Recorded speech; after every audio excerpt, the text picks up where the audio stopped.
all you need to know, the Bloomberg Quint podcast that prepares you for the day's business. Good morning. This is all you need to know on Bloomberg Quint, and I'm Alex Matthew. Today is the 30th of September. Let's start with the news from back home. The Union Finance Ministry has asked government departments to share their capital expenditure plans for the next 4 quarters, according to Finance Minister Nirmala Sitharaman. These departments have been asked to share their capex plans and how much money is expected to be spent on the ground, which Sitharaman expects will help the government ensure that its expenditure plans are on track. Meanwhile, the government may seek an interim dividend of about 30,000 crore rupees from the Reserve Bank of India towards the end of the financial year to meet its fiscal deficit target of 3.3% of the gross domestic product. And that's a PTI report that quoted unnamed sources.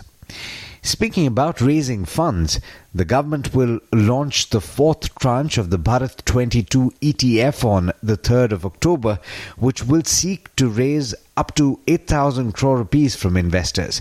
The issue will open for anchor investors on the 3rd of October and for other institutional and retail investors the next day. Concerned about rising onion prices, the government on Sunday banned its export and imposed a stock limit on traders to improve domestic availability of the commodity. Retailers can stock onion only up to 100 quintals, and wholesale traders are allowed to keep up to 500 quintals, according to a Consumer Affairs Ministry directive. Now, bank credit growth continues to remain muted despite attempts to kickstart lending by ensuring surplus liquidity and infusing more capital into public sector banks. Data released by the Reserve Bank of India showed that gross bank credit growth fell to 10.26% for the fortnight ended the 13th of September, and this is the lowest since March 2018. Punjab and Maharashtra Cooperative Bank, or PMC Bank, which was recently put under restrictions by the Reserve Bank of India, breached exposure norms while dealing with some of its large corporate borrowers, namely HDIL and its promoters. In fact, the exposure to entities linked to the HDIL group account for about a third of the bank's total loan book. Sticking with the banking space, the Reserve Bank of India has decided to place private sector lender Lakshmi Vilas Bank under its prompt corrective action framework. The lender informed stock exchanges of this in a notification on Saturday morning. Restrictions have been placed on the lender due to its high level of bad loans, weak capital levels, negative return on assets and high leverage. The bank's total bad loans stood at close to 17.3% as on the 30th of June, and its capital adequacy ratio at the same time stood at 6.46%, which is below the required level.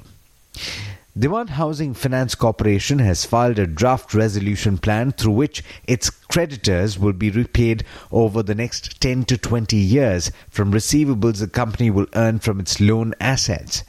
If the resolution plan is accepted by its lenders, DHFL's creditors will own a 51% stake in the company against their combined debt exposure of close to 84,000 crore rupees.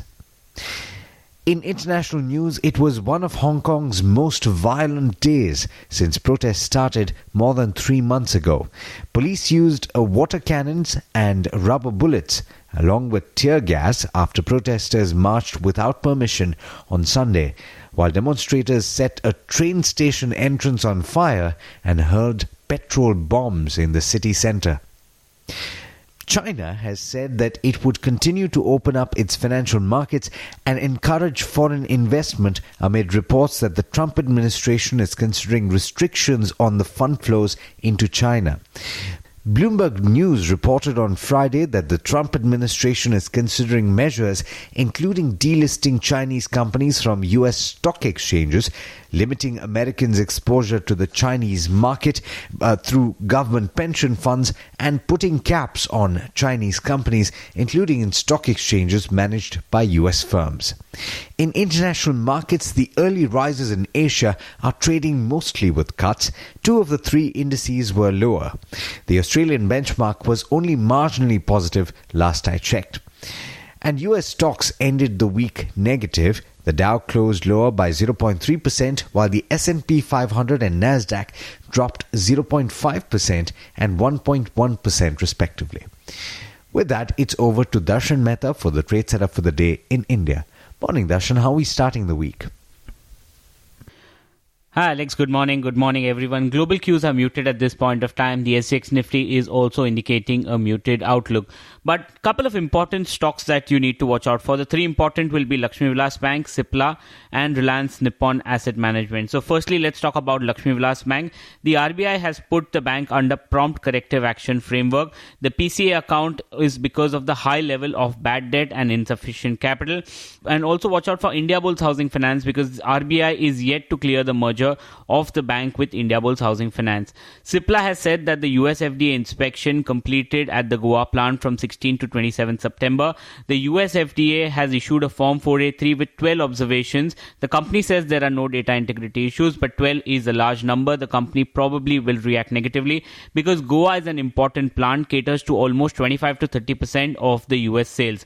Reliance Nippon Asset Management, the transaction with Nippon Life Insurance and Reliance Capital has been completed. Nippon to own 75% stake in the company, while Reliance Capital will own 4.3% stake in the company. CLSA is saying that a key benefit would be if the transition can help the company reclaim the market share, and Nippon could also help the company secure international mandates for fund management. Jain Irrigation Systems, the working capital lenders in India have signed an intercreditor agreement on September 27. CG Power and Industrial, the company has actually released the related party transaction report. What is surprising is that the loans to the promoters and the related parties has gone up from 50 crores last year to almost 470 crores this year. So that will be in focus. IIFL Wealth Management in focus. In part of the bulk deal, Small Cap World Fund acquired 12.7 lakh shares in the company. Gujarat Alkalis, the board to appoint an expert to explore options relating to capital restructuring.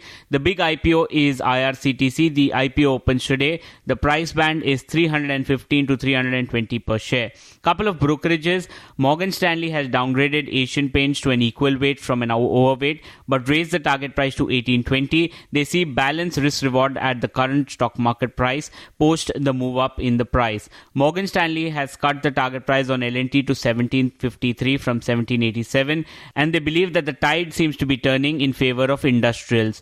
UBS has cut LIC Housing's target price to 450 from 550 on the back of asset quality which looks challenging.